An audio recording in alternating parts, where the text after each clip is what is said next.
Hier, à Berlin, dans la salle de presse de la chancellerie, Angela Merkel s'est montrée prudente. Ce que nous avons réalisé est un succès intermédiaire, ni plus ni moins. Et je souligne qu'il s'agit d'un succès intermédiaire fragile.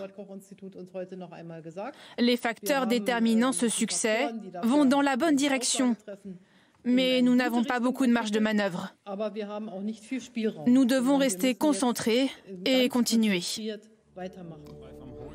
Aux côtés des chefs de région, la chancelière allemande demande à ses troupes de bien rester vigilantes dans un pays qui compte de nombreux contaminés, mais dont le nombre de morts reste bas, bien en deçà des morts de ses voisins européens.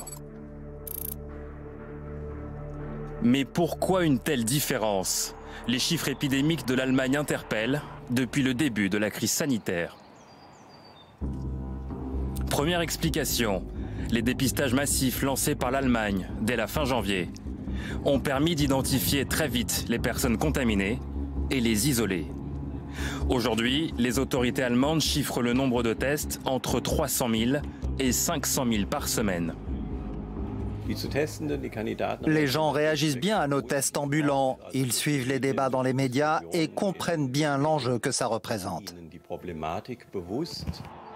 En Allemagne, République fédérale, la gestion de la crise se fait au cas par cas.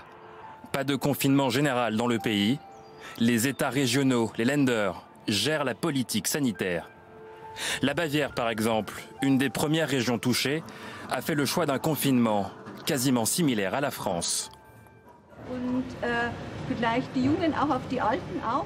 Peut-être que les jeunes doivent s'occuper des plus âgés pour que personne ne se comporte de manière dangereuse.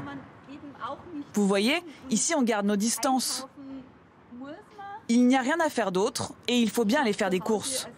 Je cuisine à la maison. Je fais absolument que le nécessaire. Je me limite. Dans le cadre de leur politique sanitaire, les Länder gèrent aussi leur système hospitalier. Au total, l'Allemagne affiche une capacité d'accueil de 28 000 lits en réanimation, contre 14 000 pour la France. Et comparé à la France, l'Allemagne compte environ un médecin de plus pour 1000 habitants. Nous avons réalisé quelque chose qui n'avait rien de certain au départ, à savoir le fait que nos médecins, nos infirmières, tous ceux qui travaillent dans le système de santé, dans les hôpitaux, ne sont pas surchargés. Ils font énormément et beaucoup d'entre eux travaillent sous beaucoup de pression, mais nous avons réussi à maintenir notre système de santé en marche. L'Allemagne a modernisé son système de santé, l'a optimisé, a allégé le poids de l'administratif. Selon les derniers chiffres Eurostat, les dépenses de santé de l'Allemagne sont de l'ordre de 360 milliards d'euros. 100 milliards de plus qu'en France. Mais en proportion, les deux pays consacrent quasiment la même part de leur PIB à la santé. Reste un doute dans les résultats allemands, leur méthode de calcul, dans le bilan annoncé de leur mort, du Covid-19.